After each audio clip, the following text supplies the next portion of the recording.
మీ కొడుకు ఏమో చేసింది మమ్మీ. ఏం చేసిండ్రా చూడు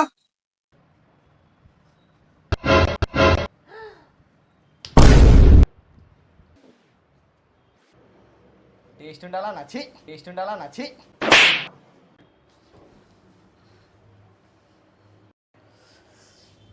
ఆంటీ గారి కాళ్ళకి పిండం పెడుతుంది ఏం మాట్లాడుతున్నావురా? నరాలు కట్ అయిపోయింది. ఇదేందిరా దండం అంటుంది పిండం అంటుంది ఏడుకెళ్ళి దొరకొచ్చినావు దీన్ని ఏడకెళ్ళి ఎక్కొచ్చినావు రా బాడుకావు. అరే నువ్వు బాడుకో సిగ్గుపడు రా ప్రార్థన మీరు సిగ్గుపడకండి, చచ్చిపోవాలనిపిస్తుంది. కింద కూడా ఏం లేదు రా ఏం రాదు బాడుకావు. ప్యాంట్ వేసుకునే టైం కూడా ఇవ్వలేదు అత్తమ్మ మీ కొడుకు. ఈ మధ్య మనం బాగా ఓవర్ అయిపోతున్నాం బాబు. తప్పే ఉందే. నువ్వు ఆగు బేబీ. సిగ్గుండాలరా, యుద్ధం కూడా ఆ తర్వాత ఆపేస్తారు. ఇది ఎక్కడ బేబీరా బాబోయ్.